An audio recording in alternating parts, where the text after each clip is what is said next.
तो हम लोग क्लास 10 का जो बहुपद है चैप्टर 2 उसके ऊपर बात कर रहे हैं। जो इसके जो क्लास 10 में चैप्टर 2 जो बहुपद है उसमें हर टॉपिक के ऊपर हम वीडियो लेकर के आ रहे हैं।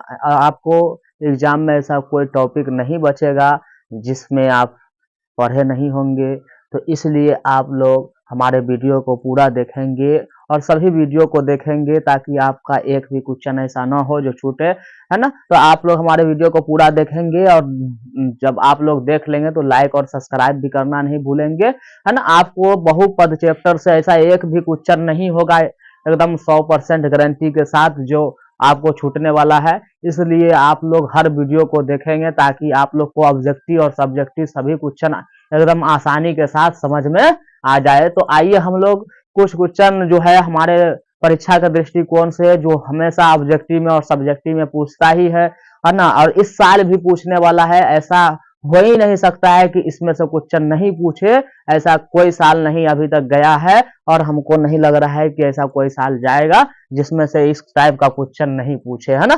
क्या है कि निम्न द्विघात बहुपद का शून्यकों का योग एवं शून्यकों का गुणनफल ज्ञात करें। अगर बहुपद दिया रहेगा, बहुपद हमारा दिया रहेगा तो कहेगा शून्यकों का योग एवं गुणनफल ज्ञात करें, है ना। बहुपद अगर दिया रहेगा तो क्या कहेगा, शून्यकों का योग एवं गुणनफल ज्ञात करें, ठीक है।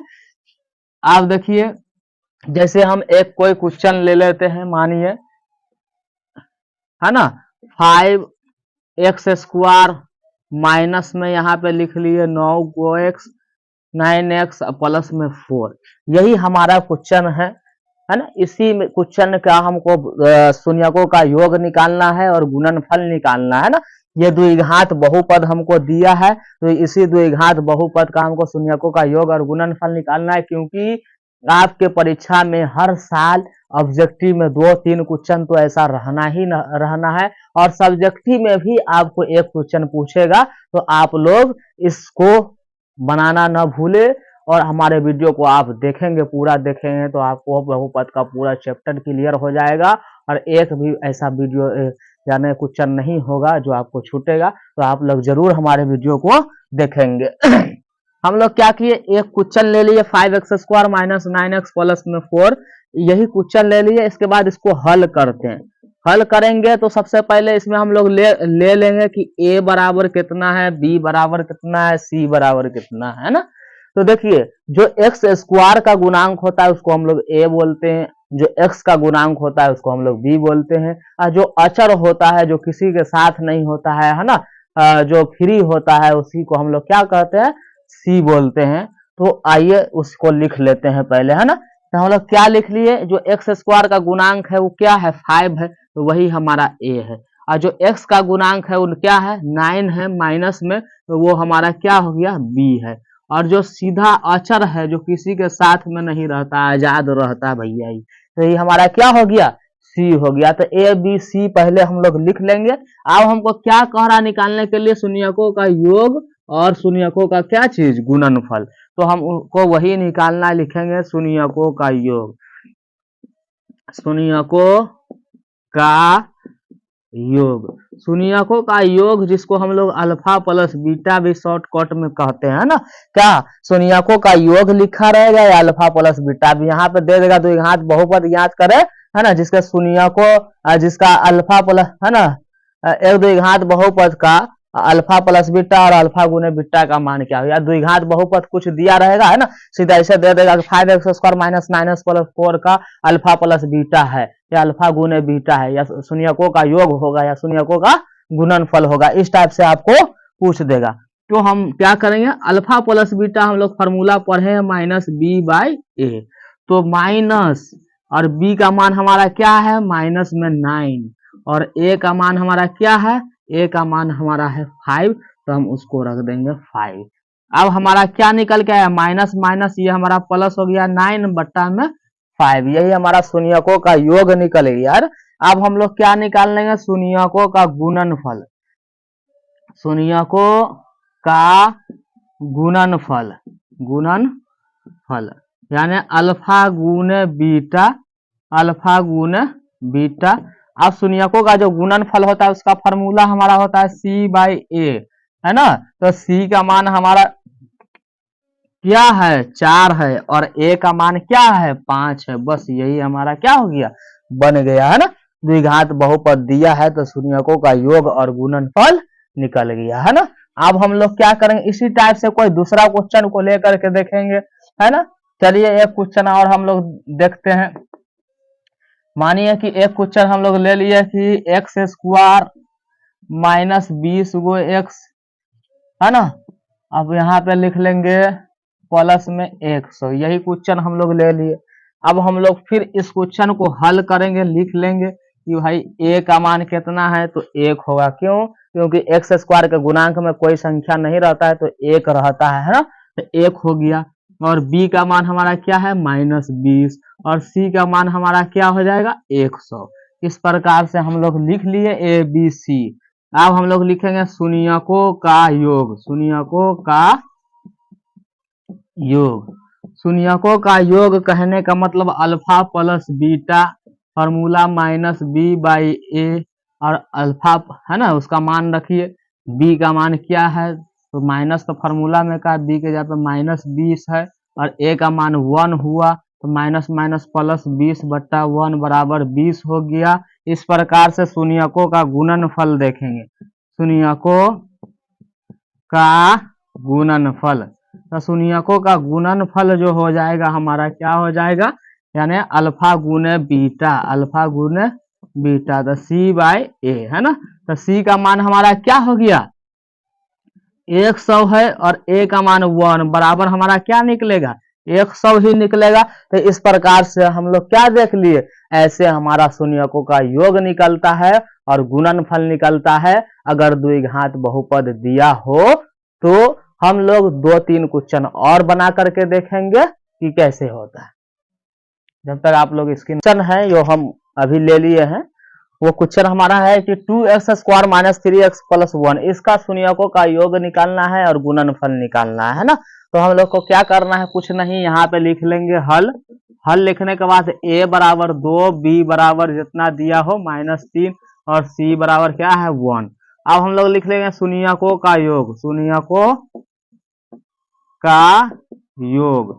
शून्यक का योग का फॉर्मूला क्या, यानी alpha plus beta, alpha plus beta minus B by A.